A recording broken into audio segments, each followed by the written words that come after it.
Buenas noches, estimados y estimadas. Mi nombre es Catherine Agüero Infante. Soy farmacéutica adjunta de la Unidad de Estandarización del Ejercicio Profesional. Darles una cordial bienvenida a este webinar de dosificación de antimicrobianos en situaciones especiales, obesidad, adultos mayores y pacientes críticos. Dentro de la agenda para la noche de hoy tenemos las reglas de participación, el propósito de la actividad, la presentación del expositor, lo que es el espacio de preguntas y respuestas y el cierre de la actividad. Como reglas de participación, es una conferencia magistral. Se tendrá el espacio de preguntas y respuestas. Recordar que existe lo que es el chat, la herramienta de preguntas y respuestas, o bien, si gustan, pueden levantar la mano y se les habilitará lo que es el micrófono. También es una actividad reconocida por el Sistema de Recertificación Profesional Farmacéutica y el envío del certificado se realizará de manera digital por medio del correo electrónico a partir del día de mañana, 15 días hábiles para su entrega. Dentro del objetivo general del webinar de esta noche será identificar los procesos y los cambios que sufre el cuerpo en los pacientes con situaciones especiales, donde se requiere un ajuste en la dosificación con el uso de los antimicrobianos. Uno de sus objetivos específicos será analizar aspectos generales de farmacocinética y farmacodinámica en relación a los antibióticos. Además, reconocer aspectos claves para la utilización adecuada de antimicrobianos en poblaciones especiales. Nos acompaña la noche de hoy el doctor José Pablo Díaz Madrid, farmacéutico clínico y director del programa de administración de antimicrobianos del Hospital Clínica Bíblica. Además, consultor internacional de la Organización Panamericana de la Salud en investigación y fortalecimiento de la administración de antimicrobianos en América Latina, profesor y preceptor de escuelas de farmacia y asesor del Ministerio de Salud de Costa Rica, Asociación Nacional de Farmacéuticos y Foro Farmacéutico de las Américas. Sin más preámbulo, damos un inicio. Como un anuncio, el doctor presenta una situación fuera de sus manos que tiene que ver con la conexión del Internet. El doctor se encuentra conectado con sus datos móviles, pero si fuera el caso de que algo surgiera y pasara algo con el webinar, se haría la programación adecuada. Doctor, le cedo la palabra. Hola, buenas noches, ¿me escuchan bien? Sí, doctor. Perfecto, voy a compartir. Catherine, necesito que dejes de compartir, gracias.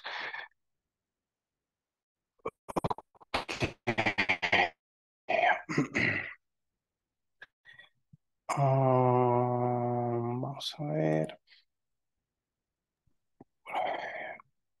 Bueno, muchísimas gracias. Como les decía Catherine, efectivamente tengo problemas y ya me apareció un mensajito de que mi conexión es inestable, entonces no voy a poder tener la cámara prendida. Espero que eso sea suficiente para que podamos acabar las 2 horas de charla que tenemos programada. Y de nuevo, si no lográramos terminar, vemos cómo lo acomodamos, pero esperemos que sí se pueda. Entonces voy a proceder a apagar la cámara y continuar. Ok. Y Catherine, también cualquier cosita me timbras al celular porque probablemente no me voy a dar cuenta tan fácil de que me desconecté. Vamos a ver por Sí, claro. acá. Ok, gracias. Perdí cámaras. Un segundito. Ok, listo. Entonces. Bueno, mi presentación ya la vieron ahí, hay algunos problemas de traducción, pero creo que bastante bien. En particular, tal vez hablar de este tema es algo que he tratado varias veces y que es un tema bastante interesante. Antes de entrar al tema como tal, Adicionalmente, se me ocurrió importante hablar un poquito de programas de optimización de antimicrobianos PROA en Latinoamérica y en Costa Rica. Y también hacer una pequeña introducción o un repaso de conceptos claves en farmacología que son importantes para tal vez aquellos que no tengan este tema tan fresco. Entonces, de conflicto de intereses también, que he trabajado además como consultor para UPS, para Pfizer y MSD. Ok, creo que la gran mayoría de los presentes en algún momento deben de haber escuchado de programas de optimización de antimicrobianos, pero si no, recordarles que básicamente lo que andamos buscando con este grupo o este programa dentro de los hospitales y también en la comunidad es optimizar el resultado clínico de los pacientes con una enfermedad infecciosa. Y esa optimización la vamos a hacer a través de una correcta y duración del tratamiento. Y tal vez en el título del webinar pusimos dosis, pero realmente quiero hacer énfasis en estos cuatro aspectos. Principalmente vamos a hablar de dosis, pero algunos detalles de selección, ruta y duración también son realmente importantes. Y obviamente todo esto tiene que ir de la mano de minimizar toxicidad, minimizar aparición de patógenos resistentes, hacer selección de superinfecciones y, por supuesto, disminuir lo más posible el costo.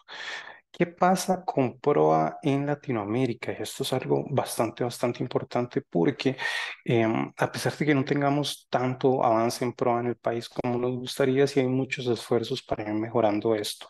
Vean que en este artículo que se publicó recientemente se habla de que hay bastantes PROAs funcionando en la región, pero que 63% de estos programas no tienen farmacéutico dedicado a actividades de PROA.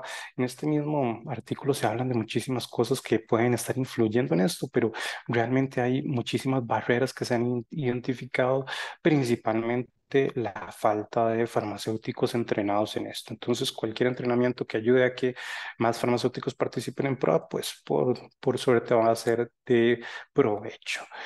¿Qué quiere decir que un farmacéutico está en PROA? Y eso es algo que también hemos tratado de definir porque podríamos tener farmacéuticos tratando de optimizar cosas en un hospital, pero lo ideal es que tengamos estándares. Vean que hoy en día hablamos que entre 300 y 500 camas deberíamos de tener una persona a tiempo completo trabajando en PROA y eso realmente es bastante complicado. En un trabajo que hicimos recientemente en OPS, buscamos un poco de esta información.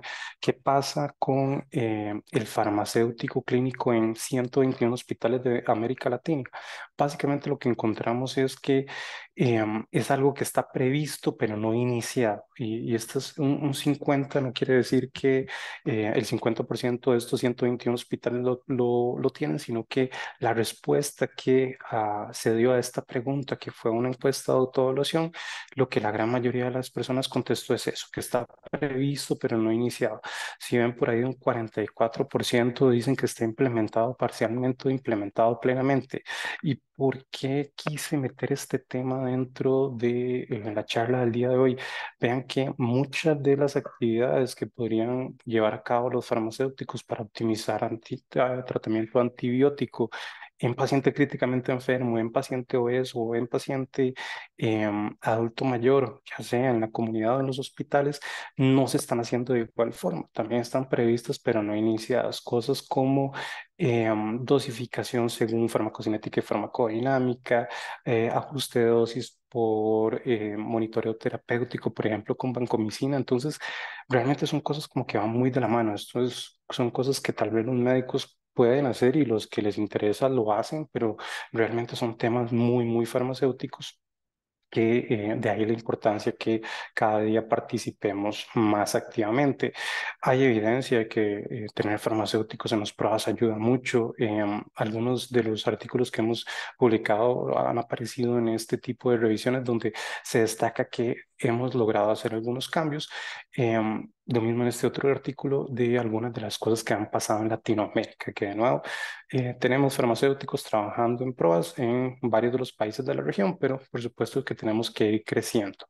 Para poder identificar e ir mejorando en esto es importante recolectar información. En este momento, la Federación Internacional de Farmacéuticos está haciendo una encuesta. Justo en este momento les acabo de compartir en el chat de la sesión el link para que la puedan hacer. Es una encuesta, está en inglés, lamentablemente no, por cuestiones de tiempo no la podemos traducir y validar en español. Había un tema ahí de Comité Ético Científico de la universidad donde se desarrolló, pero aquellos que tengan tiempo antes del 15, o sea, mañana, la hemos estado tratando de distribuir por varios lugares, espero que de alguna manera u otra les haya llegado, pero aquellos que tengan tiempo y que no necesariamente trabajen en prueba, pero que tengan algún trabajo asociado a hospital, por ejemplo, o a universidad y que tengan conocimiento de qué es lo que está pasando con el prueba en el país, los invito a contestarlo. Realmente es de mucha utilidad porque normalmente a la hora de poder pedir ayuda o dar ayuda es importante tener como una línea basal de qué es lo que pasa. Entonces, por ahí les dejo ese espacio. Si tienen 15 o 20 minutos hoy en la noche o mañana, les agradezco muchísimo que la completen.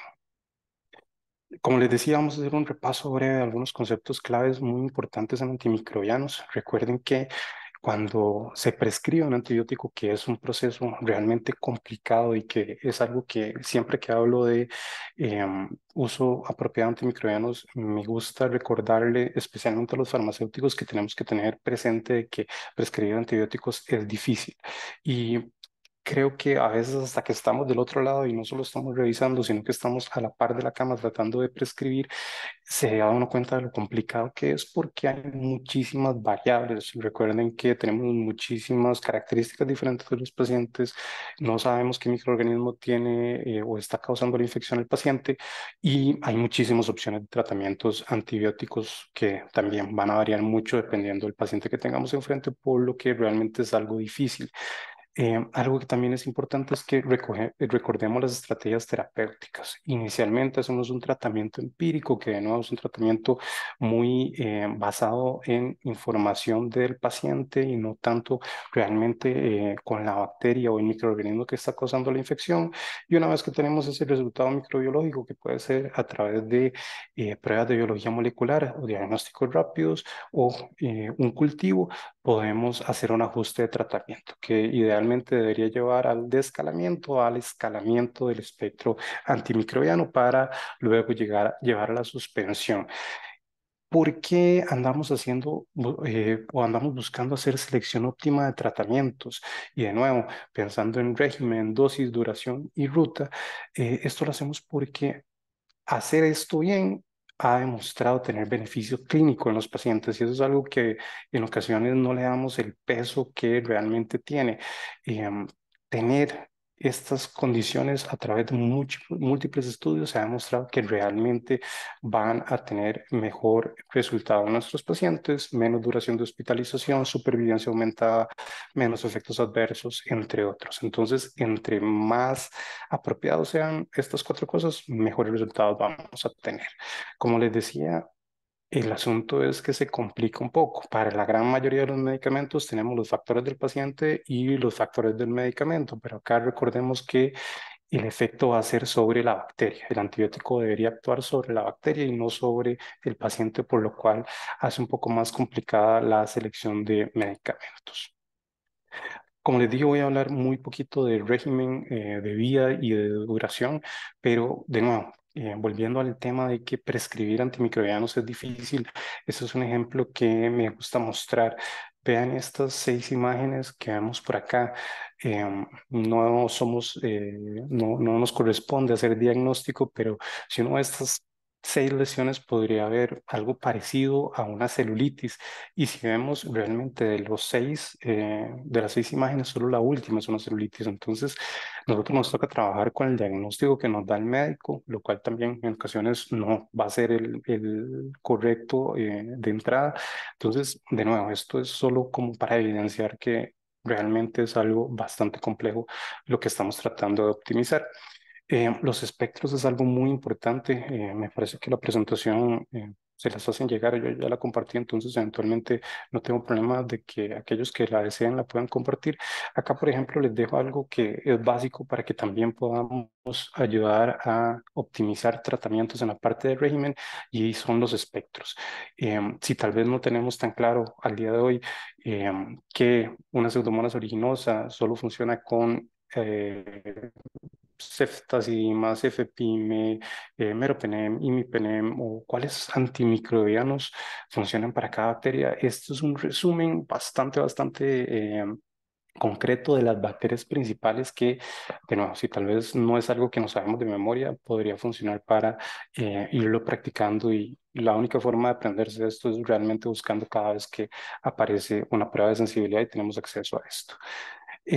Obviamente también los mecanismos de resistencia es algo que tenemos que conocer. Hoy en día las pruebas de biología molecular están aumentando muchísimo su uso en los hospitales nacionales, por lo que poder verlas y saber cómo utilizarlas también es algo importante.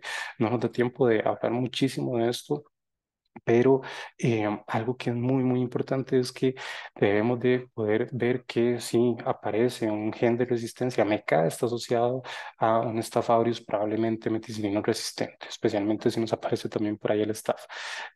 O si tenemos genes de resistencia asociados a carbapenemasas o a betalactamasas de espectro extendido, podamos verlo y saber que si, por ejemplo, aparece una CTXM, que es la beta-lactamasa de espectro extendido más frecuentemente aislada, vamos a ver que en esos casos probablemente el paciente requiere un carbapenémico o algún antibiótico que funcione bien cuando tenemos este tipo de de mecanismo de resistencia y lo mismo cuando nos van apareciendo carbapenemasas que antibióticos son los más adecuados, que de nuevo no es la idea de la sesión de hoy recordar esto o tener un énfasis en esto, pero tal vez por ahí repasar o tener esto presente es algo bastante importante.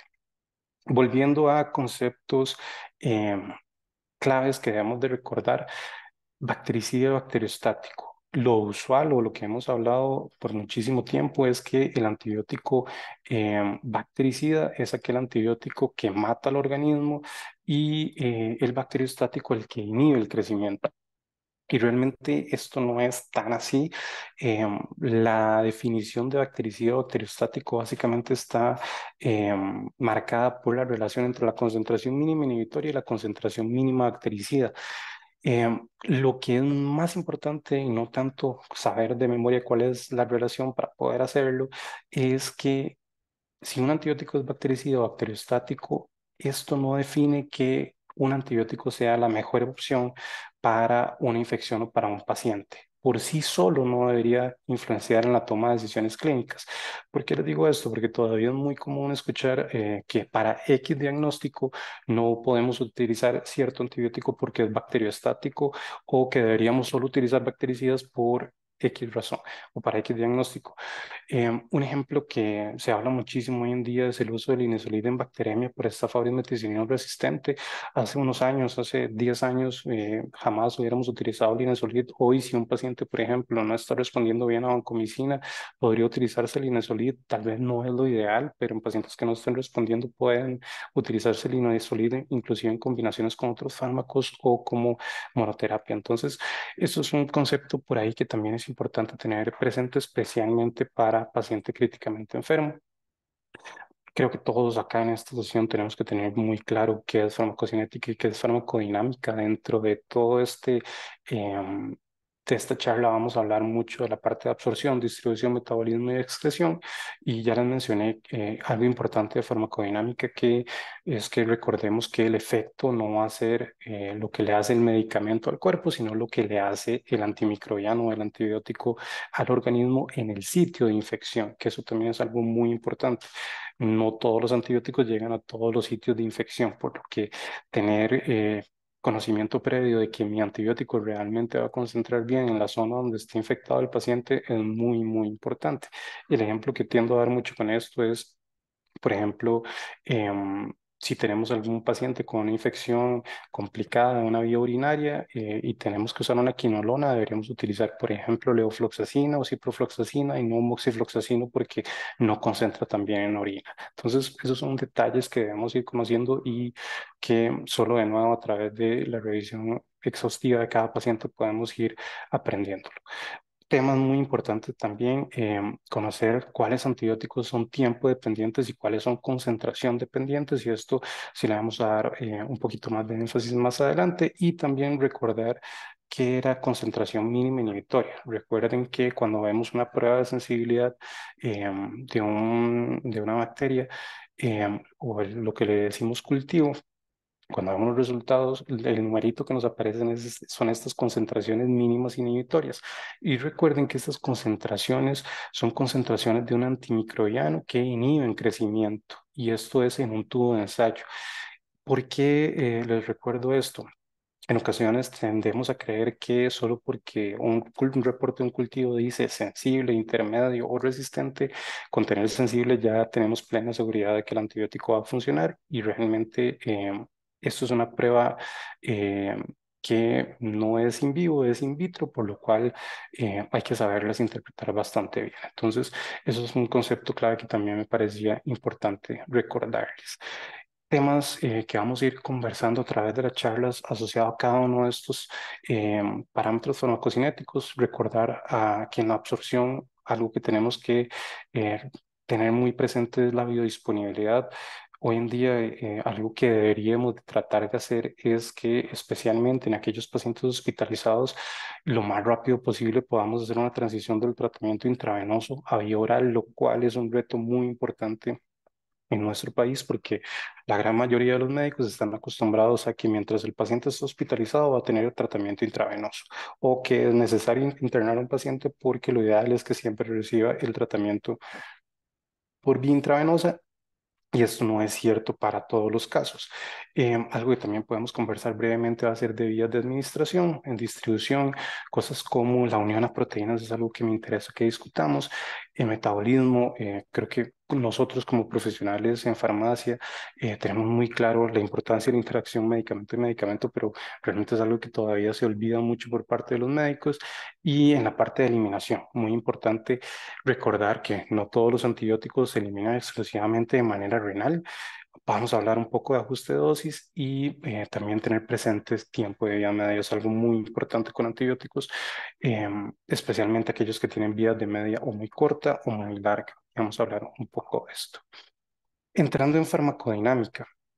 Recuerden que, como les decía antes, tenemos antibióticos que son tiempo dependientes y antibióticos que son concentración dependientes. En esta gráfica, en el eje Y, lo que estamos viendo es una tasa de eliminación de bacterias, y en el eje X lo que vemos es concentración de antibiótico.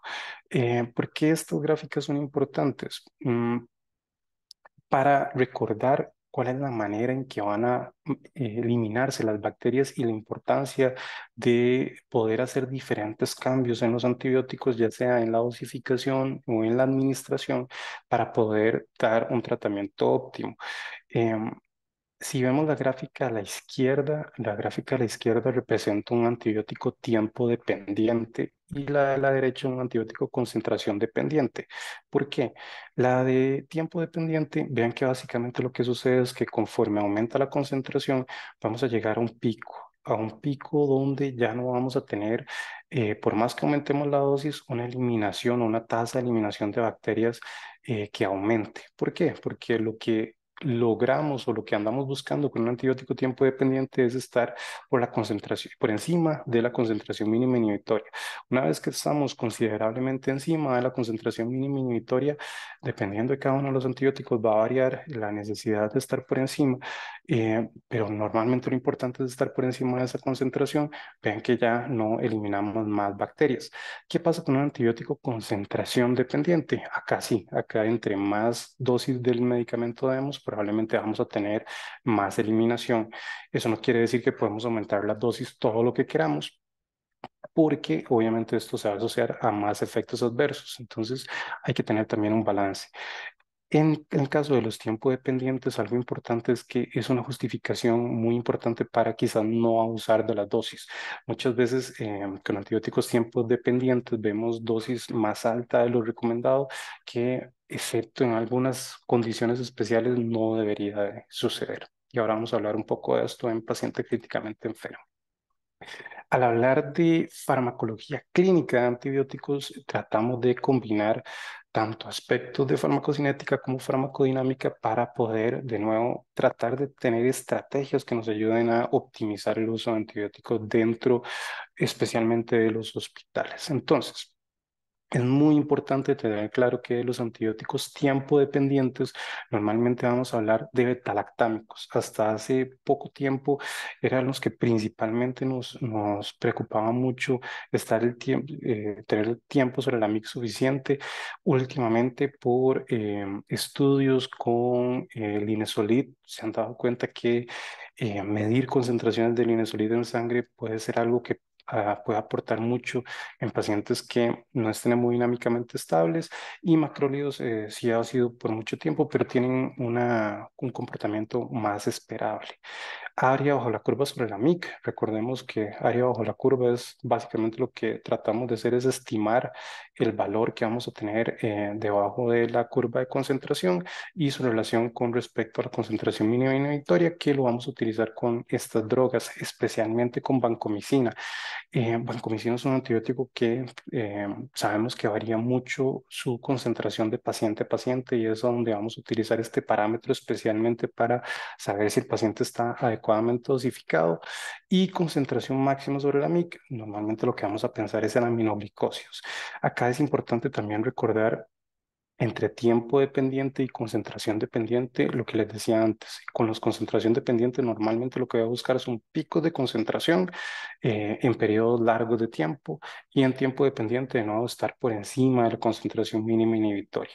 Con área bajo la curva sobre la MIC, normalmente lo que vamos a hacer, si vamos a de alguna manera u otra optimizar algo, vamos a hacerlo a través de medición de niveles de sangre en sangre, especialmente con vancomicina. Vean que por acá les dejo algunas de las metas para que tal vez lo podamos ver un poco más claro.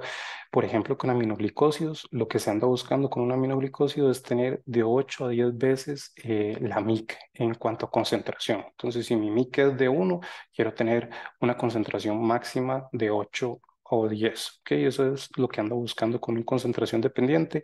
Con tiempo sobre la MIC va a ser qué porcentaje de las 24 horas del día voy a tener concentraciones por encima de la concentración mínima inhibitoria.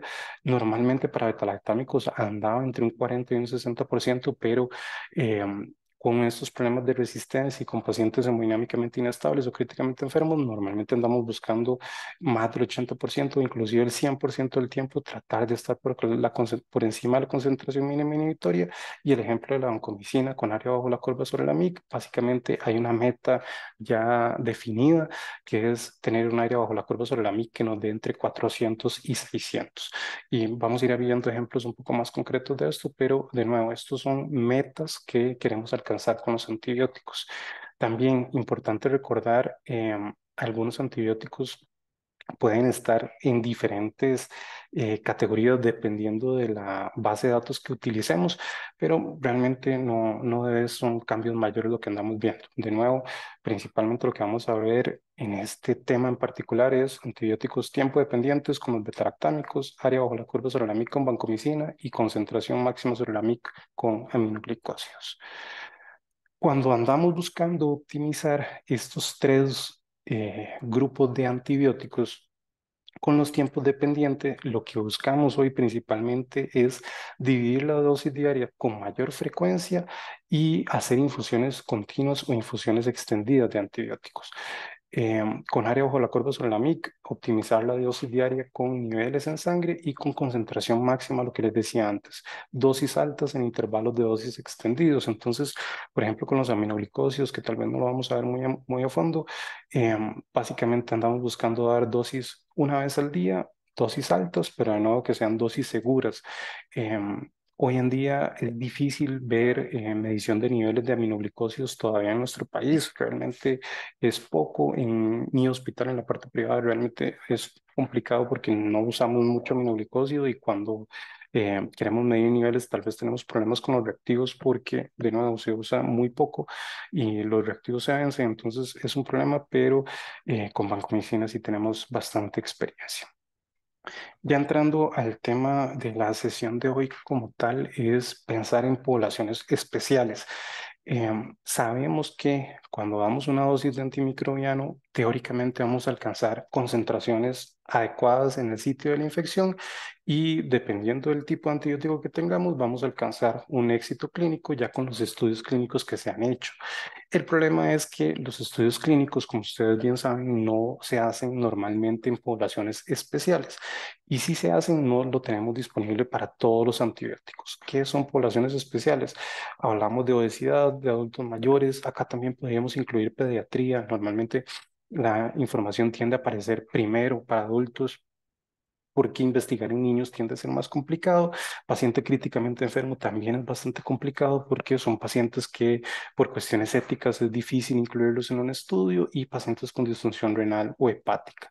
Cuando tenemos este tipo de poblaciones tenemos variaciones que nos hacen creer que hay una posibilidad importante de que la concentración en el sitio de la infección no sea la óptima y aquí es donde tenemos que empezar a hacer estrategias individualizadas que nos permitan tener éxito terapéutico.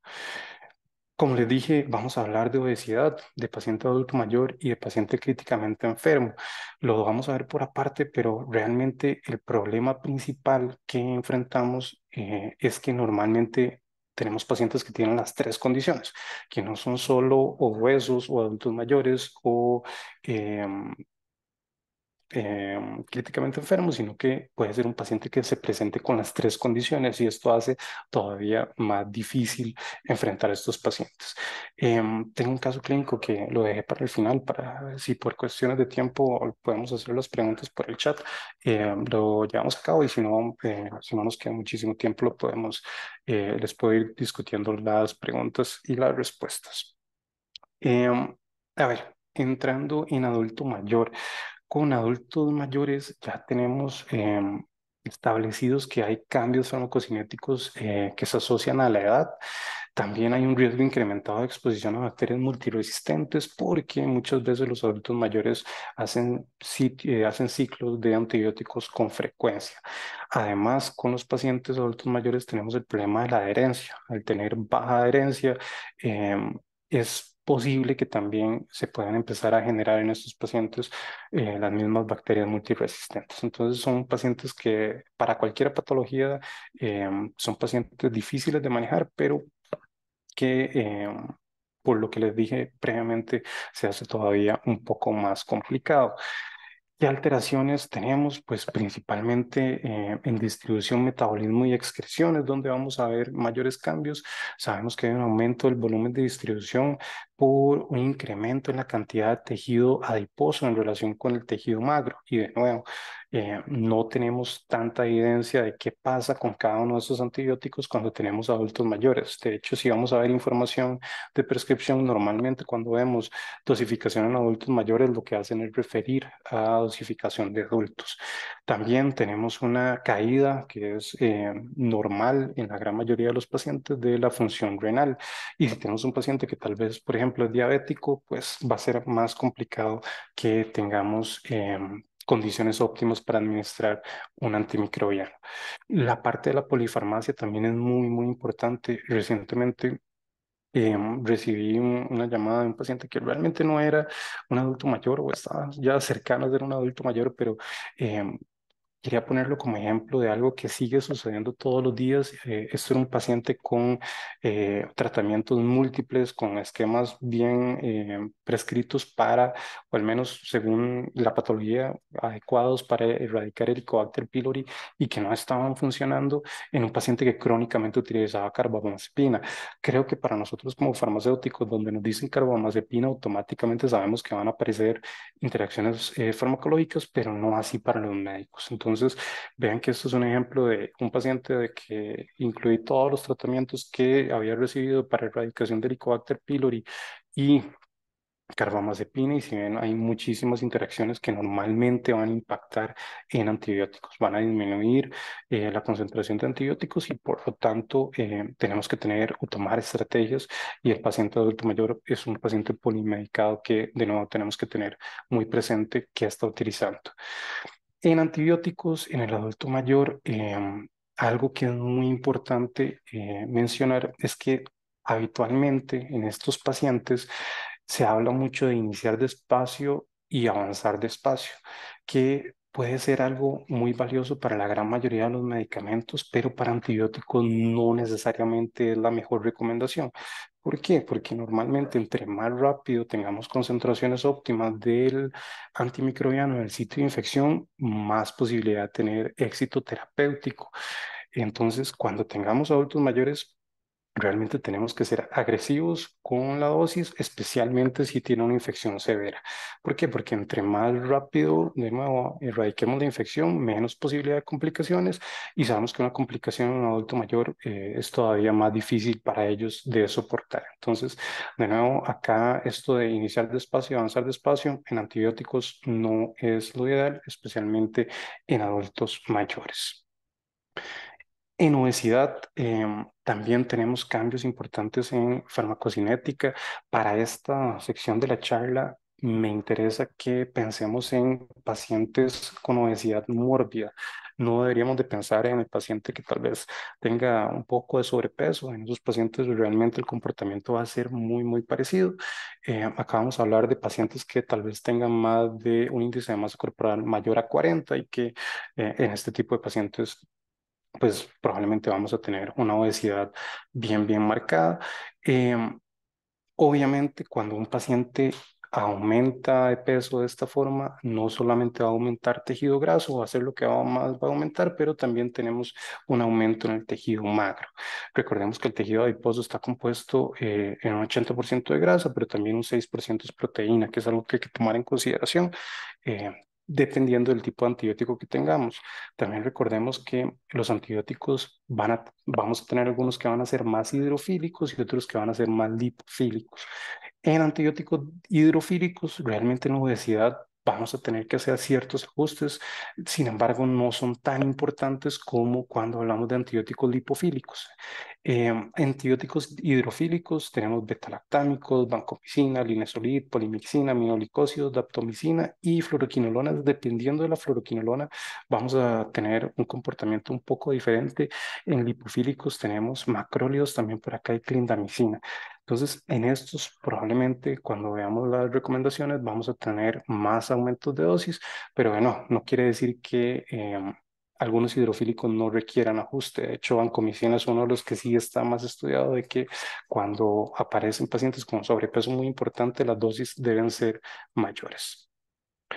En cuanto a el antibiótico como tal, cuando tengamos antibióticos que obviamente sean más lipofílicos, vamos a tener un aumento del volumen de distribución, que como les decía va a ser un poco más bajo en estos antibióticos hidrofílicos. Algo que también es muy importante es que el aclaramiento se va a ver afectado principalmente por el aumento en la cantidad de tejido magro y no tanto así en el tejido graso.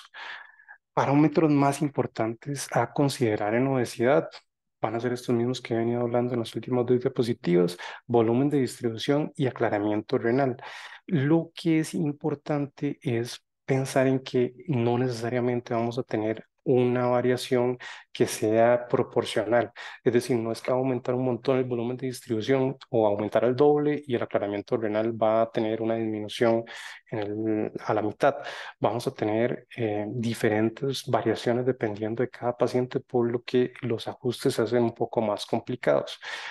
Hay muchísimos retos en dosificación de antibióticos en obesidad.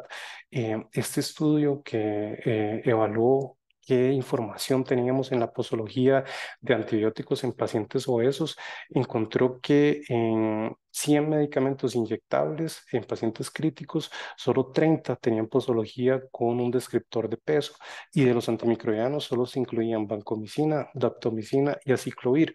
Si nos ponemos a pensar en antibióticos en Costa Rica, vean que tenemos información de vancomicina, básicamente. Tal vez por ahí hay algo de cefasolina, pero es poca la información que tenemos. Y de nuevo, esto es algo muy asociado a los fabricantes que no hacen estudios en estas poblaciones, por lo cual, de nuevo, la complicación es bastante. Hay descriptores que se pueden utilizar a la hora de elegir cuál es el peso que voy a utilizar para dosificar a un paciente. Me imagino que lo han visto, que en ocasiones podemos encontrar recomendaciones de para este medicamento como tal. Si vamos a tener un paciente con sobrepeso, lo ideal es utilizar peso corporal ideal o peso corporal ajustado. El problema es que no es un estándar, va a variar muchísimo dependiendo de lo que decidieron utilizar para cada uno de los estudios. Entonces, no es como que podemos utilizar para dosificar siempre el peso corporal ideal o siempre el peso corporal ajustado, sino que de nuevo tenemos que buscar la información que tenemos para ese medicamento y hacerlo según los estudios que tengamos disponibles. También con la parte de disfunción renal, el asunto también se complica. Vean que si utilizamos, por ejemplo, em, la fórmula de Crocov-Gold para estimar aclaramiento de creatinina en un paciente, normalmente vamos a utilizar el peso, y lo mismo, ¿qué peso es el que vamos a utilizar para determinar el aclaramiento de mi paciente con sobrepeso importante? Ya no pensando en paciente con obesidad mórbida, vamos a utilizar el peso corporal ideal, el peso del tejido madre, el peso corporal ajustado, el peso real. Vean que dependiendo del peso que utilicemos, vamos a tener aclaramientos que pueden variar para un mismo paciente entre 87 y 186. Entonces, de nuevo, vamos a tener un reto importante, y lo único que nos queda por hacer es, de nuevo, evaluar cada medicamento y cada paciente según la evidencia y la recomendación que tengamos. Afortunadamente, hoy en día existen tablas que nos pueden guiar de manera más sencilla para poder determinar qué es lo que vamos a hacer con cada uno de los pacientes.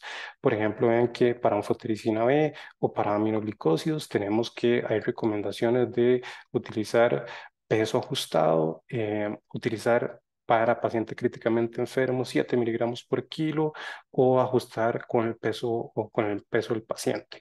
Entonces, hay una fórmula que ya casi vamos a ver para poder determinar con aminoglicosidos, pero no vamos a tener información para todos los medicamentos. Hay alguna información, como les decía, ya está establecida.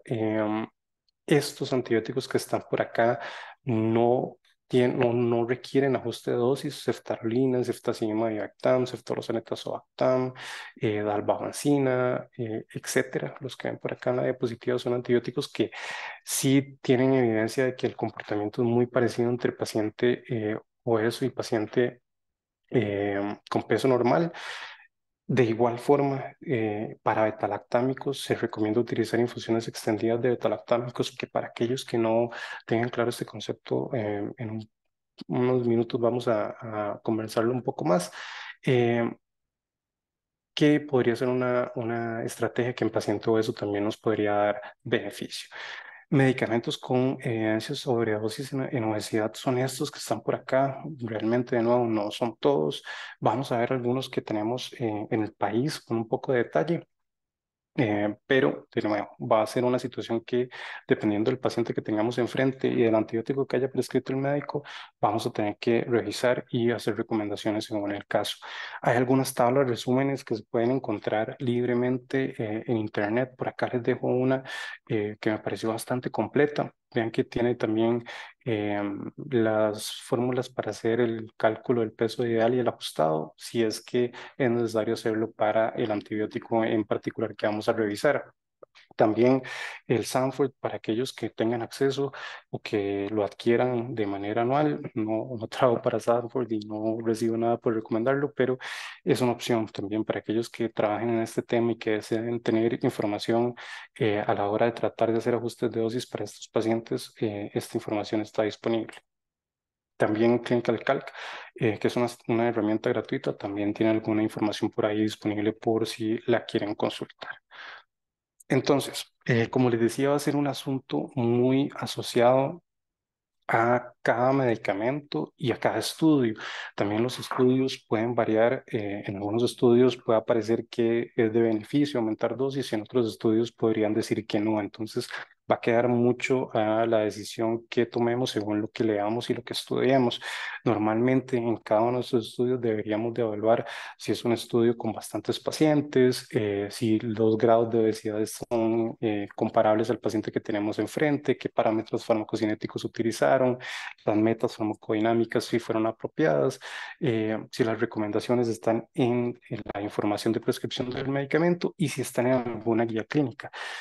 Ya tenemos algunas guías clínicas que incluyen información de obesidad, pero de nuevo no son para todos los medicamentos. Hay algunos que también, como les decía, ya tienen evidencia de que si tengo un paciente con obesidad mórbida, hay beneficio de aumentar la dosis. Y como les dije, vamos a ver algunos de los que utilizamos más frecuentemente en el país. Cefazolina es uno de los que tiene ajuste de dosis recomendado. Esto está en una guía clínica que se publicó ya hace bastantes años. Como les decía previamente, también va a depender mucho de cada paciente que tengamos, de cada estudio que encontremos. Hay un estudio por ahí de cefazolina que dice que realmente no es necesario hacer ese aumento, pero hasta el día de hoy las guías clínicas no han cambiado. La recomendación es si un paciente pesa más de 120 kilogramos, en vez de utilizar 2 gramos como profilaxis quirúrgica, deberíamos de pensar en 3 gramos. Y esto es de nuevo asociado a profilaxis quirúrgica, no a tratamiento. Em, Como les decía, hay algunas referencias que también han visto que no hay mayor diferencia, pero de nuevo, según guías clínicas, paciente de más de 120 kilos, 3 gramos es lo ideal. Eh, por ejemplo, en cirugía bariátrica, si vamos a utilizar cefazolina como agente profiláctico, probablemente 3 gramos va a ser lo que va a tener el paciente más protegido de una infección de herida quirúrgica. Este es el ejemplo que les mencionaba, gentamicina. Gentamicina tiene la fórmula que veíamos antes, que es utilizar peso corporal ajustado. Eh, en Clinical Calc pueden encontrar, nada más ponen la estatura y el peso y el género del paciente y les ayuda a calcular. Entonces, vean que si tenemos un paciente hombre críticamente enfermo de 120 kilos y 180 centímetros de estatura que requiere gentamicina, 7 miligramos por kilo cada 24 horas, vamos a utilizar un peso corporal, tenemos un peso corporal ajustado, perdón, de 93, un peso ideal de 75 y si hacemos por ahí la matemática con esta fórmula, nos va a dar que son 650 miligramos aproximadamente. Ahora bien, cuando hacemos este tipo de estrategias, lo ideal es que podamos ver niveles plasmáticos para poder asegurarnos de que este paciente no hizo un pico muy por encima de las recomendaciones, que de nuevo, no siempre tenemos estos niveles plasmáticos disponibles, pero si los tenemos, lo ideal sería utilizarlos. Otro de los antibióticos que hay evidencia de que podríamos tener beneficios es con linezolid. Linezolid, la dosis habitual podría no ser suficiente para pacientes de más de 150 kilos. Hay reportes de que aumentar la dosis podría ser a 600 miligramos cada 8 horas, podría ser de beneficio para los pacientes, pero realmente al día de hoy la recomendación es que se haga este aumento de 600 miligramos cada 8 horas, pero acompañados de mediciones plasmáticas del linezolid. Lamentablemente en el país, a lo que entiendo, no tenemos capacidad en los laboratorios para hacer esta prueba hoy en día. Entonces, si tenemos un paciente que pesa más de 150 kilos, podríamos pensar en aumentar la dosis si está severamente enfermo y requiere realmente el antibiótico, pero nos jugaríamos el chance de que no sabemos si la concentración plasmática está por encima de lo que andamos buscando. De nuevo, recuerden que esto está basado en estudios y que en un paciente en particular podría ser que aumentar la dosis a 600 cada 8 horas más bien lleve a más efectos adversos más rápidamente y que tengamos concentraciones por encima de lo que andamos buscando. Entonces, es complicado, pero es una estrategia que se podría utilizar especialmente en pacientes que tengan riesgo su vida.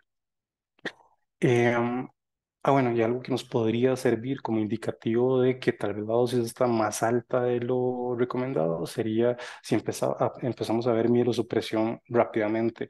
Recuerden que esto es un efecto adverso muy común del linezolid, pero normalmente lo vamos a ver después de 7 días de tratamiento o tratamientos más largos de eso. Antes de eso, normalmente no deberíamos de pensar en que el linezolid es el agente causal de la mielosupresión. Vancomicina también está en guía clínica.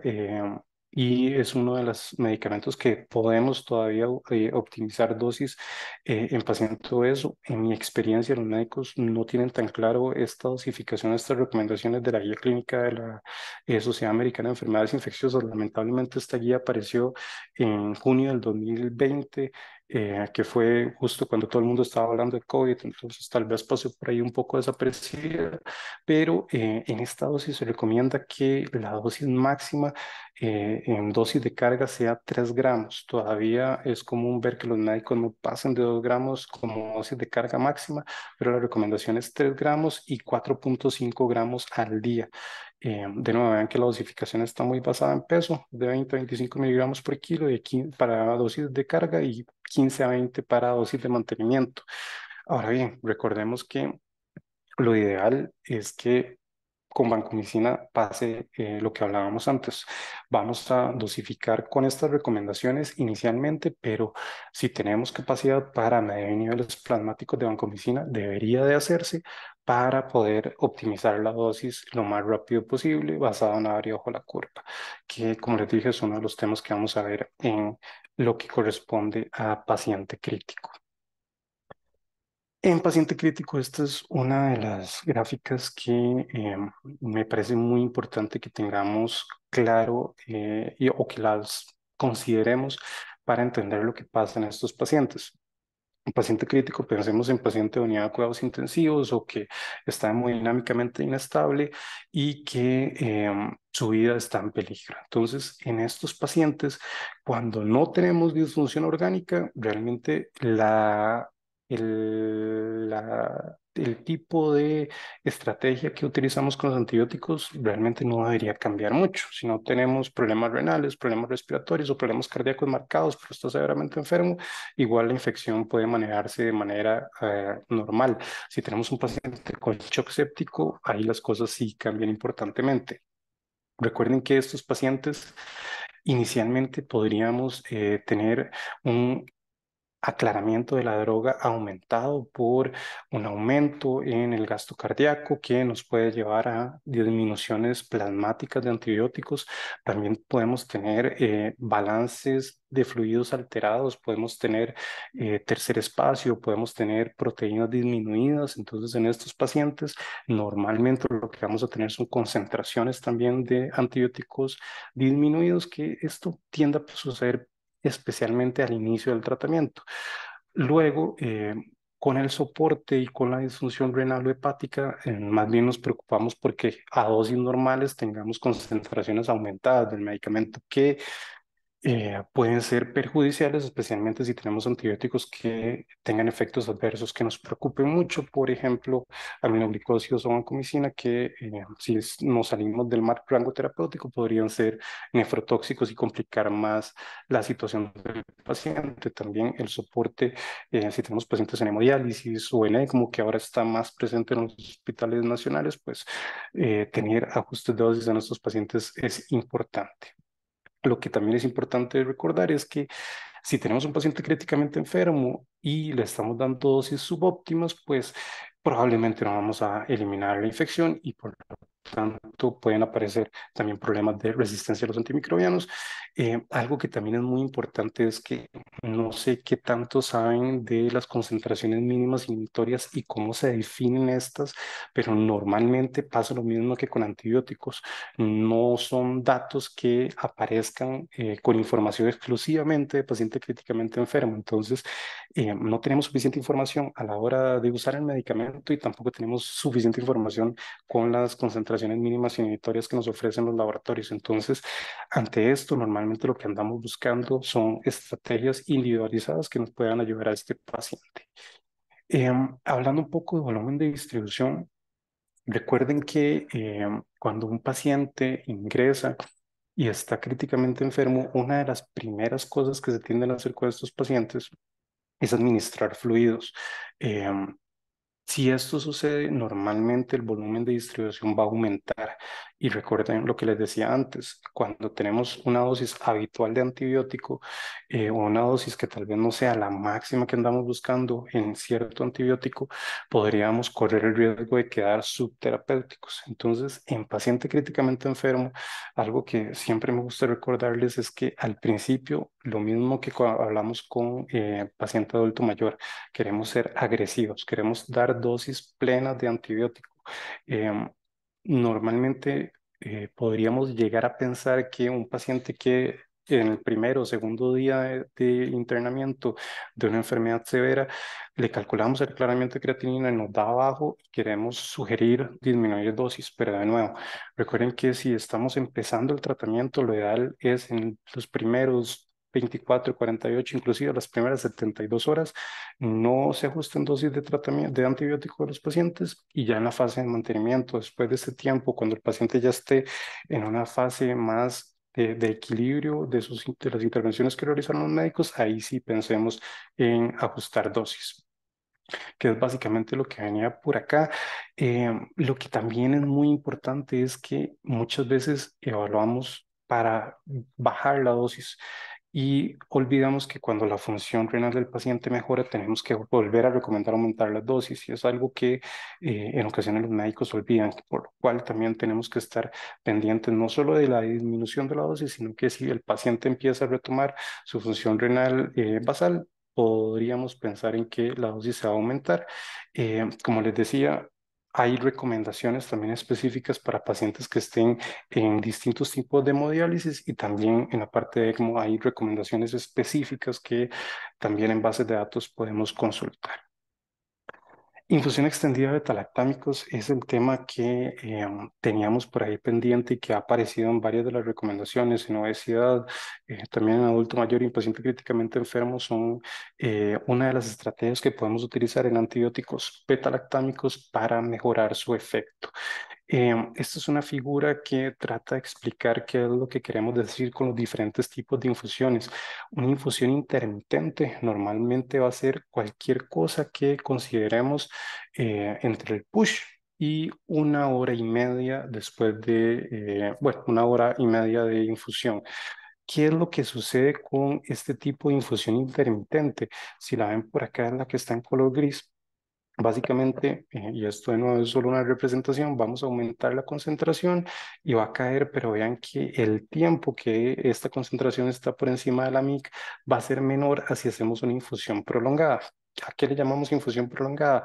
3 a 4 horas. Entonces, cuando hacemos esa infusión, la idea es que el antibiótico esté por encima de la MIC más tiempo. Si esto lo pensamos en una administración cada, más frecuente, también nos va a ayudar a que en un día, casi todo el día, estemos por encima de la concentración mínima inhibitoria y la infusión continua que va a ser tener concentraciones idealmente el 100% del tiempo por encima de la concentración mínima inhibitoria, que sería lo ideal. Sin embargo, esto tiene implicaciones que vamos a comentar más adelante. Como les decía, está la idea de hacer este tipo de estrategias de infusión, básicamente lo que queremos es buscar tener más tiempo el antibiótico por encima de la concentración mínima inhibitoria, que hasta hace un tiempo, por ejemplo, en carbapenémicos andábamos buscando solo estar 40% del tiempo por encima de la MIC. Como les decía, la idea es que hoy en día, si tenemos un paciente críticamente enfermo, especialmente, tratemos de maximizar el tiempo que vamos a estar por encima de este parámetro. Em, lo ideal es que esté protocolizado, que dentro de cada uno de nuestros hospitales. Lamentablemente, hoy en día es una decisión que va más de la enfermera, la administración de antibióticos. En ocasiones el médico ya lo deja prescrito, pero si tenemos la oportunidad de hacer este tipo de recomendaciones para los antibióticos que ya tienen evidencia de que puede ser positivo, es algo que podríamos hacer con bastante certeza.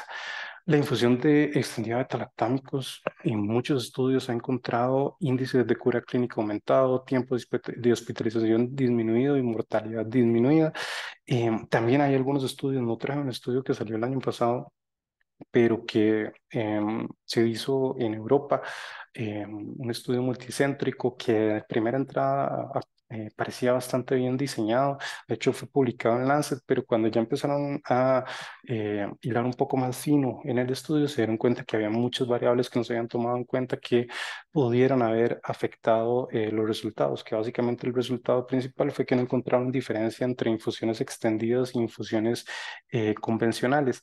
Al día de hoy todavía en el ámbito de manejo optimizado de antimicrobianos se siguen recomendando las infusiones extendidas, entonces es algo que no deberíamos detenernos y si alguno leyó ese estudio y quiere que le comparta las críticas al estudio, con mucho gusto lo puedo hacer. Infusión extendida de betalactámicos, estas son las recomendaciones, eh, al menos lo que he encontrado más recientemente. Infusiones extendidas o prolongadas de carbapenémicos de 3 a 4 horas, meropenem, imipenem y oripenem, que no lo tenemos, piperacilina, tazobactam y también ceftazimab, avibactam y ceftolozane tazobactam. Ya hay evidencia de que aumentar la infusión podría ayudar. Algo que es importante y que también no mencioné es que normalmente no tenemos tanto estudio aleatorizado controlado que nos dé evidencia, son estudios más pequeños, estudios farmacocinéticos que han logrado demostrar cierto beneficio para poder tener un beneficio realmente comprobado con un estudio aleatorizado controlado. Hay que hacer algo similar a lo que hicieron estos investigadores europeos, pero tomando en cuenta varias cosas que no se tomaron en cuenta para ese estudio. Recientemente, apareció alguna evidencia de ceftazimab y acta en infusión continua, pero esta infusión continua también estaba acompañada de medición de niveles plasmáticos de betalactámicos, que es algo que ya se está haciendo más en algunos países, especialmente en Europa, se está haciendo con más frecuencia y también para temas de investigación. Sin embargo, tal vez por aquí lo importante del mensaje es que bajo condiciones controladas podríamos pensar en que una infusión continua de ceftazimab y actam podría ser una opción. Y recordemos que cuando utilizamos ceftazimab y actam en nuestro medio, normalmente va a ser para un paciente que tiene pocas opciones de tratamiento y que probablemente está severamente enfermo. Eh, Cosas que tenemos que tomar en cuenta. Obviamente esto aumenta los costos de manera en tiempo de enfermería, en manejo de vías, en complicaciones de las vías también, que es uno de los riesgos. Hay que pensar en la estabilidad. Normalmente los estudios se hacen con producto original bajo condiciones óptimas. Recientemente hubo un congreso en Colombia que invitaron a un farmacéutico de Estados Unidos y cuando le preguntaban sobre estabilidad, por ejemplo, de esta solución de ceftazimab y Actam, decía que sí, que era estable. Lo que tal vez ese farmacéutico no tomó en cuenta es algo que sí me gustaría darle un poco de énfasis en esta charla y es las condiciones que tal vez están acostumbrados a utilizar en Estados Unidos. Normalmente hospitales que tienen siempre aire acondicionado, condiciones de almacenamiento óptimas, que si lo pasamos a Latinoamérica no siempre son las ideales, ¿cierto? En ocasiones tenemos hospitales sin aire acondicionado, que tal vez el almacenamiento no está tan controlado. Entonces hay que tener también el cuidado de que no le estamos haciendo daño al paciente, sabiendo de que realmente tenemos estabilidad en nuestros antimicrobianos. Que de nuevo, si no tenemos condiciones óptimas, quizás podría ser importante considerar que tal vez la administración normal va a ser más, menos riesgosa que el hacer una infusión continua si no tenemos esa evidencia. Entonces, por ahí se los dejo para que cada centro lo valoren, pero lo que normalmente esperamos es que no le vamos a hacer daño a los pacientes haciendo infusiones extendidas o prolongadas, excepto que ya veamos algún daño como tal en el producto. Los ajustes de dosis también pueden variar y tenemos que tener consideración también para antibióticos que tengan vías medias o parámetros farmacocinéticos diferentes al resto de los betalactámicos. Por ejemplo, ceftriaxona y ertapenem. Me ha tocado ver infusiones extendidas de ceftriaxona o ertapenem que de nuevo no tienen sentido porque son antibióticos que normalmente van a estar ya en administración convencional la gran mayoría del tiempo por encima de la concentración mínima inhibitoria, de nuevo por sus características farmacológicas. Algunos de los antibióticos nuevos, como el meropenem o Bactam, la dosificación ya viene con infusión extendida. Entonces, es algo que, de nuevo, está bastante estudiado, bastante validado y que aunque la evidencia no es tan sólida, de nuevo, lo peor es no le vamos a hacer daño a los pacientes y hay una posibilidad importante de que mejoren los resultados de los mismos. Algo para hablar también importante es tema de distribución. Esto es algo que es importante tomar en cuenta en nuestros hospitales. Es de la guía de la Sociedad Americana de Infectología, la guía de bacterias multiresistentes del año pasado. Hay un tema importante cuando tratamos infecciones causadas por enterobacterias. Que porten betalactamasas de espectro extendido y que sean infecciones fuera del tracto urinario. Por acá hay un ejemplo importante de cuándo tenemos que tomar la distribución del antibiótico en cuenta.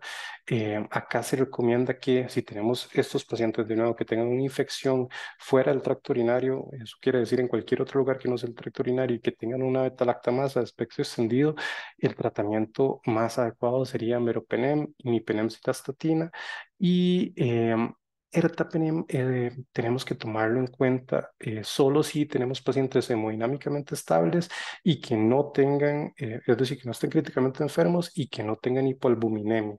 ¿Por qué? Se ha visto que en estos pacientes hay más riesgo de que el tratamiento falle, ¿ok? Básicamente lo que pasa es que en estos pacientes, especialmente los que tienen hipoalbuminemia, si les damos el antibiótico, que es un antibiótico que se une muchísimo a proteína, al tener hipoalbuminemia y tener poca proteína disponible para que el ertapenem se una, lo que tiende a darse es un aclaramiento aumentado de ertapenem. Entonces, esto podría llevar al mismo que comenzábamos antes, a dosis o a concentraciones subterapéuticas en el área de infección. Esto es también algo que desde que lo vi he querido darle énfasis porque todavía tenemos los médicos en el país tienen muy presente de que si tenemos un paciente que no parece tener infección por Pseudomonas aeruginosa, es mejor darle ertapenem, por ejemplo, que meropenem. Sin embargo, si es un paciente críticamente enfermo o con hipoalbuminemia, de nuevo, lo ideal es mantener meropenem, aunque estemos hablando de una enterobacteria, entiéndose E. coli, entiéndose Klebsiella, etcétera. Además, si uno se pone a revisar, realmente esta selección de posible generación de resistencia con ertapenem en Pseudomonas aeruginosa o en Acinetobacter se puede dar. Hay alguna evidencia de que no es necesariamente que por utilizar ertapenem no vamos a seleccionar resistencia en estos microorganismos, entonces es algo bastante importante considerar. Por acá les dejo el dato, ven que ertapenem básicamente la unión albúmina es de entre un 85 y un 95% y en meropenem es apenas del 2%. Entonces, algo de nuevo bastante importante a considerar. Y entrando al tema de dosis, les había indicado previamente que lo ideal y lo que hemos visto con muchos medicamentos es que midamos niveles plasmáticos. De lo que he visto en Latinoamérica, vancomicina sigue siendo lo que más hacemos. En algunos países no se hace lo suficiente.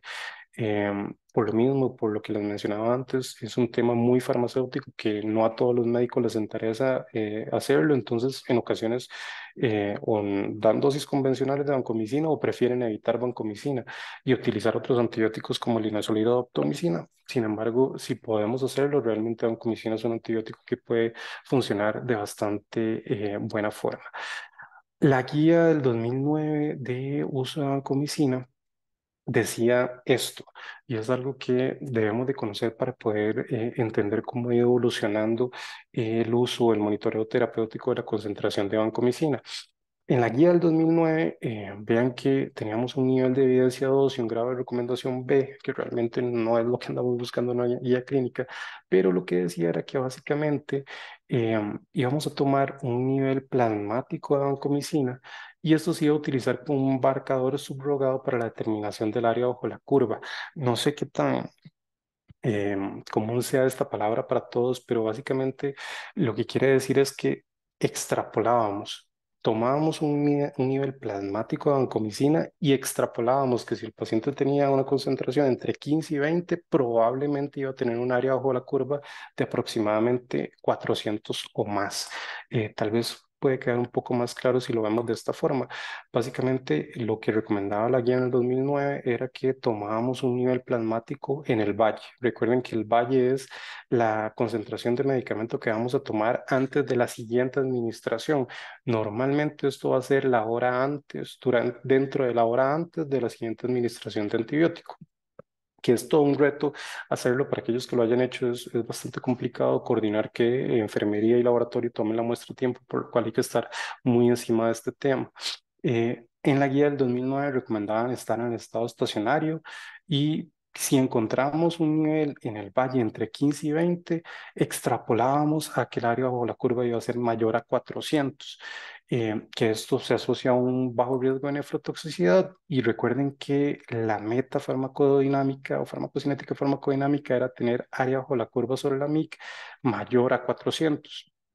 Normalmente acá, entonces pensábamos o necesitábamos tener un Staphylococcus con una MIC de 1. Vean que si la MIC era de 2, normalmente se andaba o se recomendaba no utilizar vancomicina porque existía un riesgo de fallo terapéutico, porque tendríamos que alcanzar áreas bajo la curva bastante altas. Recuerden que también al día de hoy todavía sigue siendo importante que cuando aparezca un aislamiento de Staphylococcus aureus con una MIC para vancomicina de más de 1, lo ideal es tratar de repetir el laboratorio, tratar de repetir la prueba, porque no es tan frecuente que aparezca. Y recuerden que estos equipos de nuevo tienen variaciones que pueden cambiar de prueba a prueba. Puede ser que repitamos la prueba y nos aparezca una MIC de 1 y es totalmente normal y está dentro de lo esperable para estos equipos. Entonces, no automáticamente no debería suspenderse la vancomicina al paciente, pero si se repite y vuelve a aparecer un resultado similar, pues puede ser más evidencia que tal vez vancomicina no es el antibiótico ideal para este paciente. También importante considerar, y lo vamos a ver hacia el final de la charla, también depende de cómo vaya evolucionando mi paciente. ¿Qué encontraron más recientemente? Esa es una gráfica que a mi parecer explica bastante bien cuál es el problema con la estrategia que teníamos en la guía del 2009. Vean que esta gráfica representa tres pacientes diferentes. Los colores, el paciente verde, el celeste y este otro en color pino. Vean que si a estos pacientes les tomamos un valle, de nuevo, la dosis, una medición de concentración plasmática de vancomicina justo antes de la siguiente dosis, estos tres pacientes tienen un mismo valle. Imaginemos que es un valle de 15. ¿Qué vemos en el área bajo la curva? Vean que estos pacientes tienen áreas bajo la curva totalmente diferentes. El paciente verde tiene un área bajo la curva mucho más grande que el paciente en vino. Entonces, básicamente de eso se dieron cuenta, que tener un valle entre 15 y 20 no correlaciona bien con un área bajo la curva de 400, o no necesariamente es lo que va a suceder. Entonces, ¿qué es lo que recomienda la guía de la Sociedad Americana de Infecciones? Que no, tampoco es que la evidencia sea totalmente 1A, es algo que también todavía hay gente que cree que no es necesario hacerlo como lo está recomendando la guía, pero es lo que tenemos el día de hoy. Básicamente, lo que recomienda la guía es que medamos dos niveles, pico y valle, idealmente, y que utilicemos un software con métodos bayesianos que nos ayude a hacer correcciones basadas en población. Los métodos bayesianos básicamente es un método estadístico que va a tomar en consideración no solo los datos que use de mi paciente, sino datos de poblaciones que permitan ver variaciones y tomarlas en consideración a la hora de estimar el área bajo la curva. Esto obviamente no es para todas las infecciones, es algo también importante. Por ejemplo, en ocasiones hay médicos que quieren mandar niveles de vancomicina para una celulitis. Una celulitis tal vez, una infección de piel y tejidos blandos, no es tan importante hacer esto porque la clínica del paciente es la que va a determinar si el antibiótico está funcionando o no, ¿cierto? Es algo que podemos ver si la infección va mejorando o no.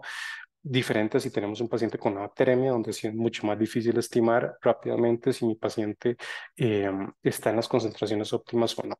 Eh, Vean que las recomendaciones son las mismas: tener dosis altas en dosis de carga si se decide utilizar, que no excedan los 3.000 miligramos, y lo ideal es que estas estimaciones se hagan lo antes posible. Ya con esto, si uno hace esto, usa métodos bayesianos y usa niveles de vancomicina, no tiene que esperar a estar en el estado estacionario, que también es algo importante por ahí.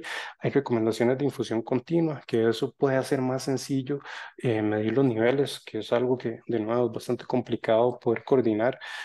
Yo que trabajo en un hospital pequeño, en ocasiones, a pesar de que se los hemos pedido muchas veces a los técnicos de laboratorio, en ocasiones no nos ponen la hora exacta en la que tomaron la prueba de sangre. Entonces, algunos médicos deciden hacer infusión continua.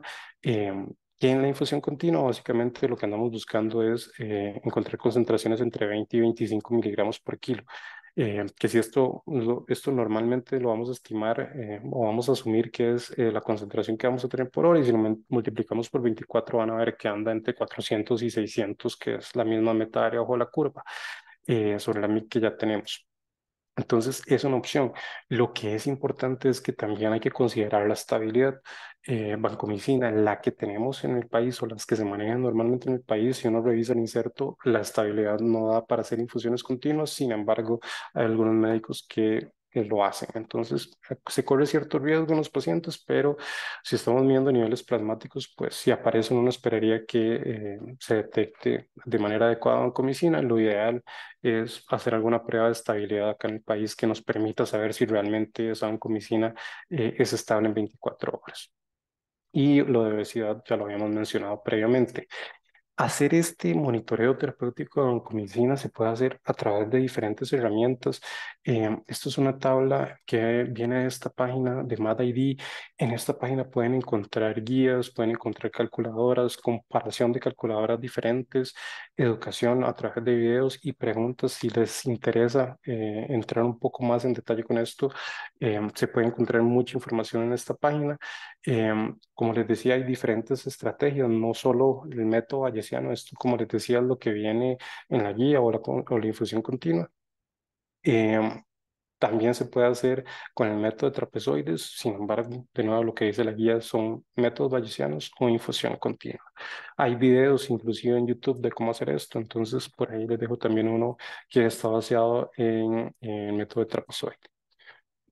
Eso con respecto a dosificación en paciente críticamente enfermo.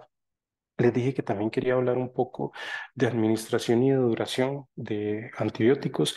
Em, en administración, recordemos que para las poblaciones especiales que vimos, especialmente en adulto mayor y en obeso, si tenemos la vía oral disponible, igual va a ser la vía preferida. No deberíamos de pensar en que automáticamente tenemos que pasar en tratamiento intravenoso. Obviamente el paciente críticamente enfermo sí va a ser más importante utilizar esta vía porque no van a ser pacientes que van a tener la vía oral accesible. La vía nebulizada es una vía que nos preocupa, se usa mucho en pacientes críticamente enfermos. Sin embargo, recordemos que en el país al día de hoy tenemos muy pocas formas farmacéuticas para nebulización. Lo que tendemos a hacer es a tomar un antibiótico intravenoso y lo ponemos en un nebulizador y realmente no tenemos muy claro qué tanto es el porcentaje de antibiótico, de concentración del antibiótico que va a llegar efectivamente a pulmón. Acá la recomendación es básicamente si no vemos efectos adversos en el paciente, pues probablemente el daño más grande que le podríamos hacer al paciente es estarlo subdosificando, pero normalmente no tiende a pasar, aunque sí hemos visto casos de pacientes que hacen broncoespasmos o efectos adversos asociados a nebulizar algunos medicamentos en algunos nebulizadores que no tienen estudios que respalden este tipo de usos. Recuerden el tema de disponibilidad, lo mencioné al principio, es importante que tengamos esto claro para la transición de intravenoso a vía oral, que es parte de lo que también podemos ajustar, no solo en estas poblaciones, sino en pacientes en general.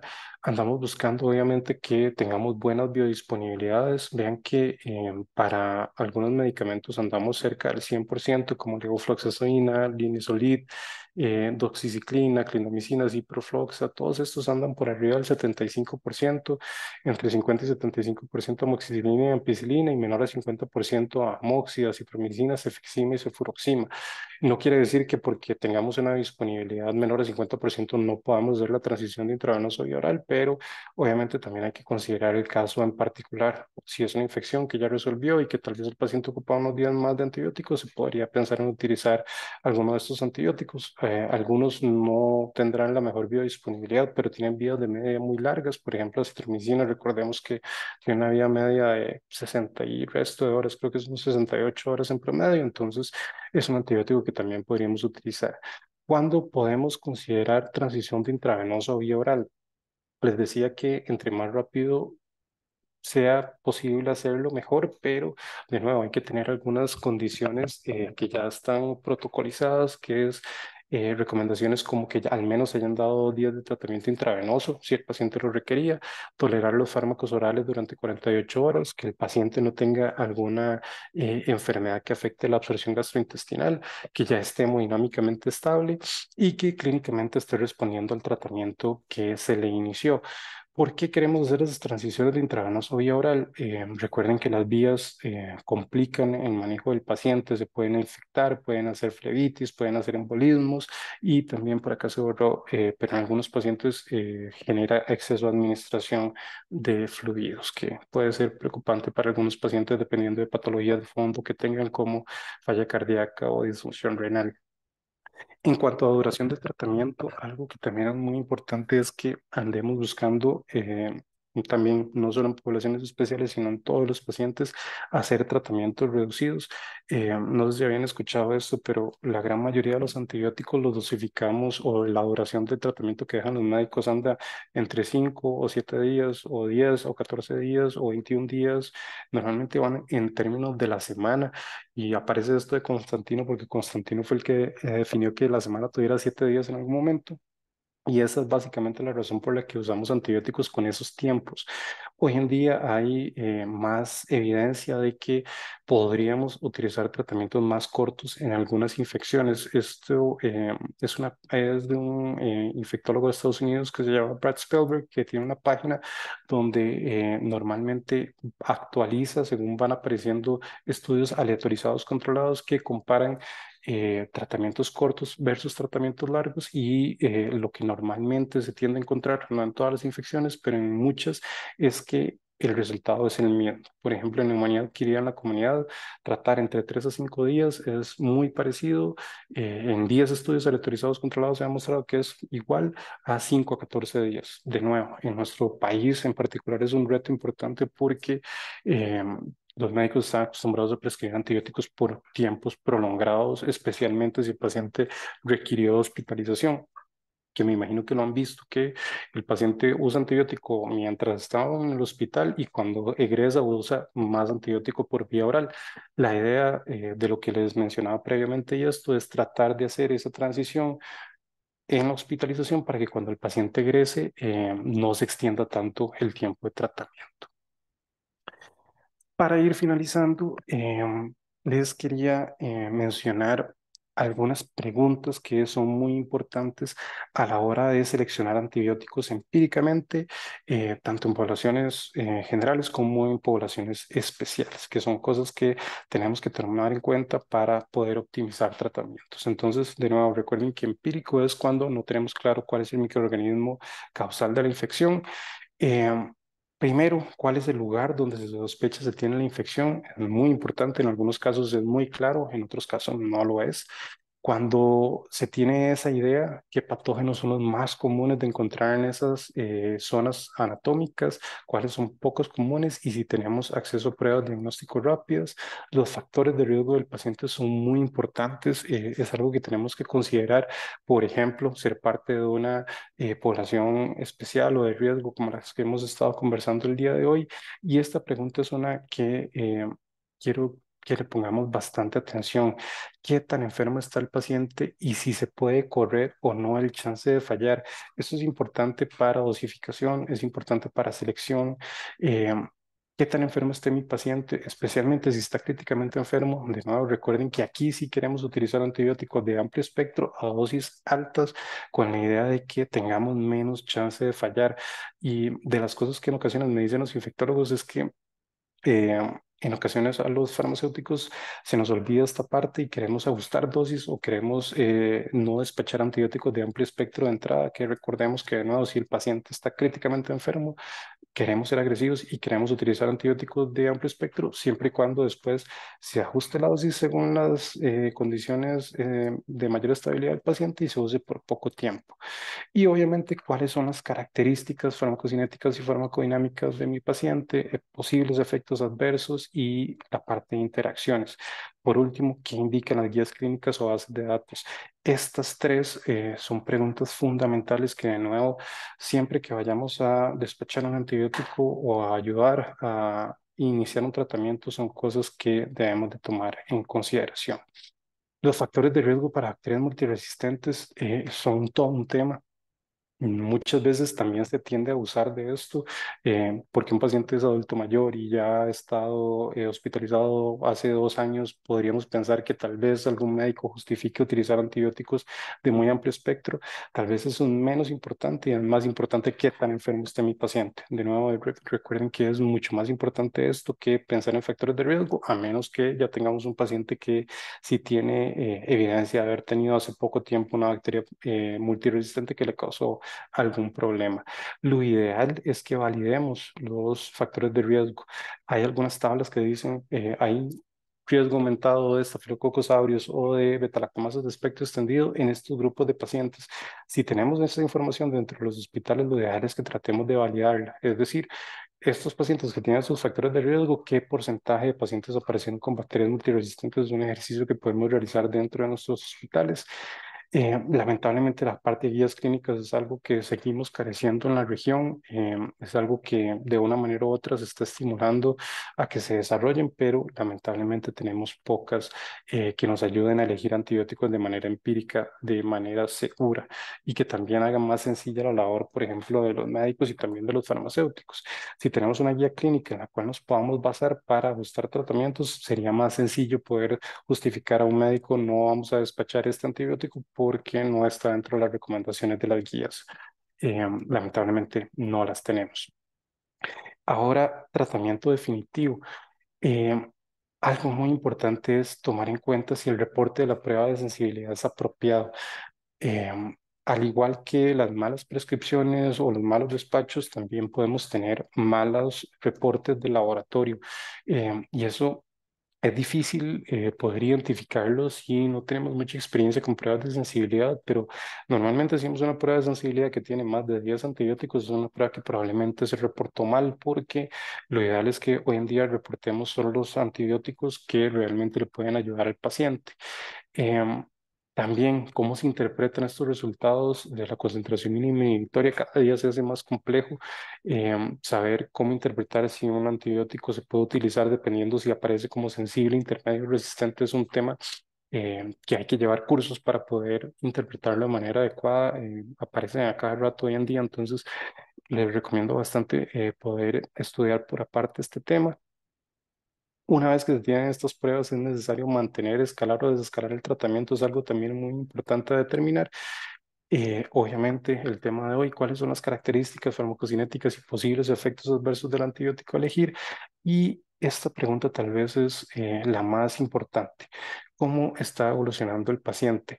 Em, Hace poco hablé de un tema como este y mencionaban un tema que se discute mucho, que es cuando aparece una beta-lactamasa de espectro extendido y el paciente está con piperacillina tazobactam como tratamiento. Aquellos que conozcan el estudio Merino recordarán que en el estudio Merino se encontró que la mortalidad de los pacientes aumentaba cuando tenían infecciones por BLES y estaban utilizando piperacillina tazobactam en comparación con meropenem. Sin embargo, es importante recordar muy bien esta pregunta: ¿cómo está evolucionando el paciente? Si tengo un paciente que tiene una infección en el tracto urinario, por ejemplo, y está con piperacillina tazobactam y le aparece un hable y mi paciente está evolucionando bien, quizás es un paciente que no requiere cambio en el antibiótico. Entonces, son detalles que pueden hacer la diferencia y también pueden hacer que evitemos que pacientes usen antibióticos de más amplio espectro innecesariamente. Entonces, en tratamiento definitivos, esta pregunta: ¿cómo está evolucionando el paciente?, siempre es algo a considerar. Obviamente, si tenemos un paciente críticamente enfermo en unidad de cuidados intensivos que está estancado y nos aparece algo como el ejemplo anterior, ahí sí habría que hacer el cambio lo antes posible. Para esto, realmente lo que más recomiendo es tener fuentes de información a la mano. A veces se dice es fácil, no es tan sencillo. Normalmente estos son fuentes que requieren tener algún acceso a través de ya sea una universidad, el mismo hospital, o en ocasiones nos toca adquirirlos a cada uno de nosotros. Algunas de las que uso en el día a día por si son de utilidad para algunos. Em, Nos queda media hora para preguntas y ver el caso clínico. Ahí, Catherine, no sé si ¿qué preferís? ¿Preferís que vea el caso clínico o no sé, no he podido ver las preguntas o evacuamos primero las preguntas y después vemos si nos da tiempo el caso clínico, lo que usted Y me indique. podemos ver las preguntas que en realidad son poquitas por el momento. Podemos ver el caso clínico y si al final nos da tiempo para resolver más preguntas. ¿De acuerdo? Ok. Bueno, primero nos realiza la consulta la doctora Angie Martínez, que no está entre las poblaciones mencionadas, pero como consideraciones que recomienda para tener con un paciente caquéxico. Ok, ah, es todavía más complejo porque hay todavía menos evidencia. Em, Realmente creo que lo mismo que mencionaba con los tratamientos empíricos recientemente, si tenemos pacientes que tienen una enfermedad severa y tienen caquexia, pues idealmente iríamos a dosis altas para tratar, o a dosis plenas para tratar de tener seguridad de que vamos a concentrar a dosis adecuadas. Me preocuparía más eso que irnos para arriba. Realmente va a depender mucho de cada caso, pero si tenemos un paciente caquéxico que está con una infección severa, de nuevo, preferiría tener dosis plenas a tener dosis bajas y quedar por ahí cortos. Por ahí lo que nos puede ayudar es también pensar qué antibiótico tenemos o qué antibiótico vamos a utilizar y la precaución y la capacidad de medir niveles también va a ser muy importante. Si es vancomicina o un aminoglicósido que nos pueden causar efectos adversos fácilmente y podemos medir niveles, pues lo ideal sería eso. Entonces va a ser mucho ajustarlo al paciente en particular. Recomendaciones como tal en paciente caquéxico no las tengo a mano, habría que revisarlas, pero eso pensaría contestar en este momento. También nos pregunta la doctora Silvia Infante que a nivel de áreas de salud, en un primer nivel de atención, ¿qué actividades de peso pueden llevar a cabo los grupos PROA en cuanto a la prevención de resistencia antimicrobiana? Muchísimo. Realmente los PROA aparecen en los hospitales, pero la idea principal de los programas hoy en día es llevarlos a la comunidad lo más rápido posible. Actividades realmente son muy parecidas. Lo ideal es que busquemos, por ejemplo, si yo trabajara en primer nivel, me encantaría saber cuáles son las infecciones que se tratan más frecuentemente en el primer nivel, qué antibióticos tenemos disponibles y qué recomendaciones tenemos disponibles. Entonces, por ejemplo, encontramos que son infecciones del tracto urinario. Lo ideal sería que en el área podamos tener una guía clínica que defina estos son los antibióticos que vamos a utilizar y este es el tiempo de tratamiento. Y tal vez podrían concentrarse en tiempo de tratamiento inicialmente y decir, de ahí en adelante la evidencia dice que se manejan con X cantidad de días para este diagnóstico y vamos a ponernos de acuerdo con los médicos del área para que prescriban por este tiempo y tratar como farmacéuticos de validar que ese tiempo se cumpla. Eso es un tipo de estrategia que es muy parecido a lo que podemos hacer en un hospital y que perfectamente se puede hacer en cualquier nivel de atención. Entonces, por ahí podría ser una idea de estrategia de implementación. De nuevo, concentrarnos en lo que más vemos y también buscar de datos que hemos visto de consumo de antibióticos en la caja. Normalmente parece que se utiliza muchísimo antibiótico access, es decir, antibiótico de espectro reducido, pero cuando se conversa de la cantidad, se ve que muchas veces hay pacientes que también reciben antibiótico y que no lo requieren. Em, que por ahí también es una estrategia de concientización a los médicos de que por más que el paciente se enoje porque no le prescriben antibióticos, pues si no lo requiere, pues no prescribirlo. También nos pregunta el doctor Roy Ugalde que cómo sería este manejo con pacientes anticoagulados con warfarina. Con warfarina realmente aplicaría lo mismo que con cualquier otro medicamento, creería yo, pasar interacciones y ver si tenemos alguna interacción entre el antibiótico y la warfarina, que probablemente vamos a encontrar algunos que interactúen y dependiendo de lo que suceda, tomar las acciones que se recomienden para cada caso. También la doctora Iliana Agüero dice, es importante tener reposición de albúmina en pacientes críticos. En el caso del meropenem y se debe tomar en cuenta con ertapenem, ya que es usual el uso concomitante. Sí, a ver, por ahí la recomendación que comentaba antes, podemos reponer albúmina en un paciente, pero esa reposición exógena no tiende a ser tan permanente, ¿cierto? Normalmente el paciente que hace hipoalbuminemia, le aportamos albúmina y vuelve a ser hipoalbuminemia. Entonces, en ese caso, si tenemos necesidad de utilizar un carbapenémico, la recomendación sería la misma, pensar en meropenem y no ertapenem para tener más posibilidad de, o lo que dice la evidencia es que hay más posibilidad de tener éxito terapéutico cuando utilizamos mero en ese paciente en particular que ERTA, que de nuevo entiendo porque es muy común en el país que con el argumento de que tiene menos espectro ertapenem, preferimos ertapenem, pero en estos pacientes con esas condiciones es preferible pasar a meropenem y no preocuparnos tanto por ese espectro reducido, que como les decía antes, hay alguna evidencia de que ertapenem, aunque no esté en la capacidad de eliminar, por ejemplo, una pseudomonas originosa, por la estructura, la misma bacteria sí podría empezar a generar mecanismos de resistencia contra carbapenémicos. También nos preguntan que si existen guías de dosificación de antibióticos actualizadas donde se fomenta el uso de una dosificación mayor pero a una frecuencia menor y tiempo de tratamiento menor acorde a la patología. Pues sí, bases de datos hay. Estas que les enseñaba antes, tienen mucha información de duración de tratamiento, de dosificación en pacientes con diferentes condiciones, pues sí existen. Lamentablemente no es eh, tan disponible abiertamente y también varía mucho de paciente a paciente. Como les mencionaba antes, en ocasiones podríamos tener un paciente que tenemos la información de dosificación en disfunción renal, pero al mismo tiempo tiene hipoalbuminemia y también es obeso, y entonces realmente hay que verlo mucho paciente por paciente y combinar la información que tenemos en las bases de datos, porque no vamos a encontrar como el perfil de mi paciente, al menos al día de hoy. Quizás con inteligencia artificial en algún tiempo podamos incluir toda la información del paciente y tener una recomendación más exacta para ese paciente, pero al día de hoy lo que hay que hacer es como compilar la información que tenemos disponible y tratar de sacar alguna recomendación con el mayor sentido posible. También nos comentan que su opinión sobre los pocos casos clínicos que se han publicado acerca del uso de antibióticos en esta población especial.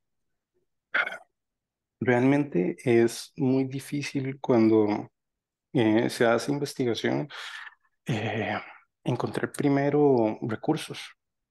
Realmente los recursos no son tan amplios para investigar en este grupo de pacientes. También hay un tema ético ahí de fondo que, por ejemplo, hace difícil incluir pacientes que no tengamos tan claro qué es lo que sucede con ellos. Se podrían exponer a riesgos al mismo tiempo durante la investigación. Entonces, es un tema denso, no es que no se quiere hacer, sino que realmente es complicado la estructura que debería seguir un estudio de este tipo y también la parte de recursos. De nuevo, no es algo que la industria ande buscando investigar ampliamente, entonces tienen que ser universidades las que principalmente estén interesadas en investigar en esto. El doctor Antonio Rueda Zapata tiene la mano levantada y se le va a dar el habilitar el micrófono. De acuerdo.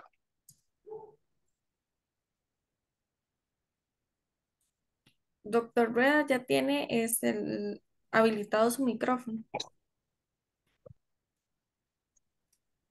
Muy buenas noches, un gusto poder estar acá.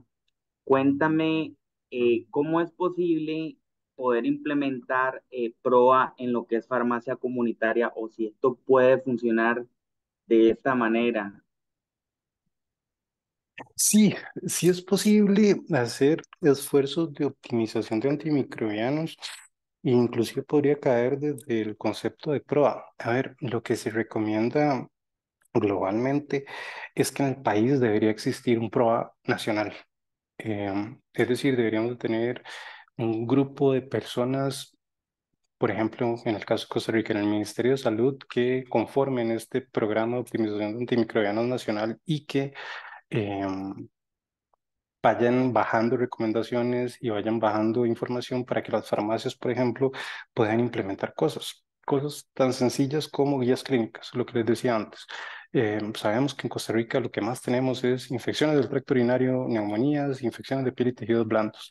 Entonces, esas guías clínicas existen, se bajan a las farmacias y las farmacias cada vez que les llega una receta van a verificar que se cumplan estas condiciones.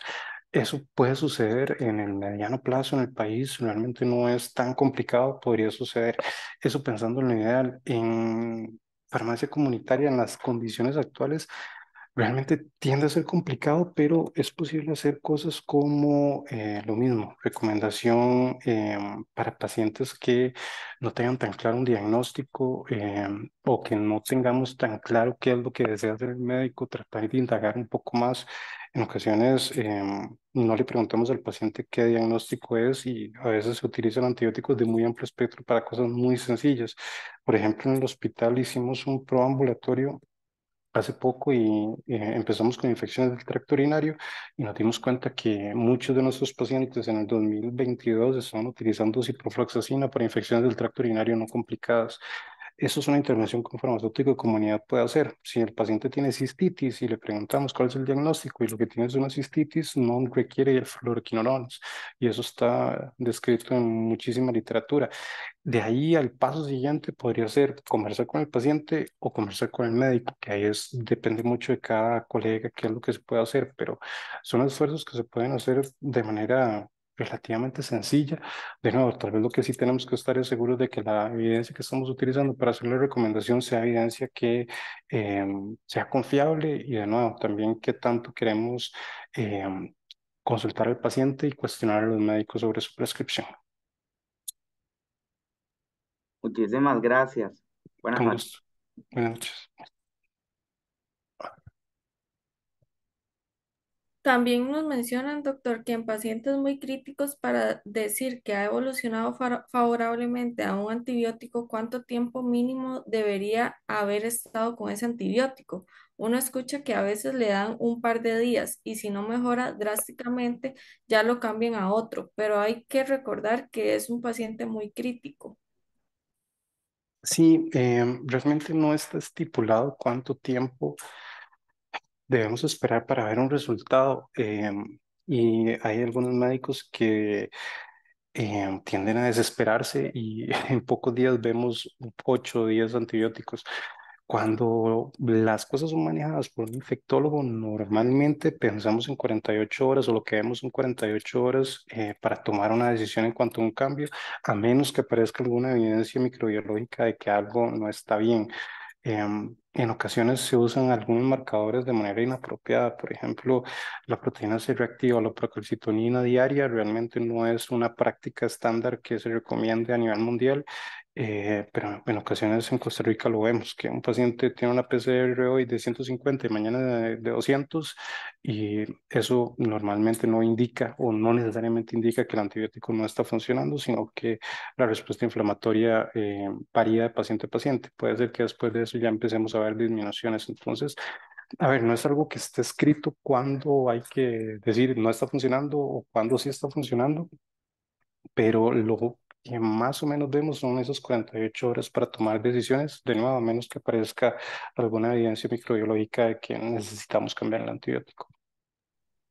También consultan que bajo su opinión, en algunos servicios de emergencia manejan el uso de aminoglucósidos, como por ejemplo la gentamicina de 80 miligramos a 240 miligramos. ¿Cuál es su opinión acerca de esta aplicación? Hay evidencia de que una dosis de aminoglucósidos puede ser segura y efectiva para tratar varios tipos de infecciones. Entonces, no es descabellado hacerlo. Lo que no es tan buena idea es adaptar una dosis en emergencia y mandar dosis ambulatorias intramusculares de aminoglucósidos. Eso sí pone mucho riesgo al paciente, pero una dosis en emergencias para algunos tipos de infecciones podría ser bastante efectiva. Para ir finalizando, ¿usted considera que la dosis STAT de un antibiótico haga una gran diferencia en el tratamiento? No entendí la pregunta. ¿La dosis qué? STAT, eso es como De inmediato, de pero inmediato. sí, pero no sé si tal vez nos Haga una gran construye diferencia el más. tratamiento. No sé si querrá decir como una sola dosis, tal vez. Una dosis de carga. Ok, la dosis de carga depende del antibiótico. Hay algunos antibióticos que requieren de dosis de carga, por ejemplo, tigecyclina siempre tiene que administrarse con dosis de carga. Hay algunos antibióticos que tienen alguna evidencia que podrían mejorar la respuesta del paciente, pero en algunos casos es positivo y en algunos es neutro. Por ejemplo, vancomicina, en paciente crítico nos gusta dosificar de carga para tratar de alcanzar estado estacionario o concentraciones óptimas lo más rápido posible. Hay algunos antibióticos que no es necesario y que igual se hace. Por ejemplo, en la gran mayoría de los betalactámicos no tiende a ser mayor diferencia a hacer dosis de carga. Entonces va a depender mucho de cada antibiótico y también de cada paciente. Lo mismo, si estamos en un antibiótico que sí tiene cierta evidencia y tenemos un paciente críticamente enfermo, probablemente va a ser de mayor utilidad a que si tenemos un paciente con una neumonía que podría utilizar el régimen normal de dosificación. Muchísimas gracias, doctor. No sé si el caso se podría extender mucho. Sí, es largo. Sí. Sí, creo que la verdad no da tiempo de Ok, verlo bien, entonces, si estás de acuerdo, lo dejamos por acá. perfecto. Nada más voy a compartirles, se logra ver el código QR. Sí, yo lo veo. Ok, esto es por medio del chat, envié lo que fue un enlace que es una encuesta de calidad por donde se les pide su opinión para puntos de mejora y retroalimentación para este tipo de actividades. El enlace se encuentra en el chat y si gusta pueden escanearlo con sus celulares.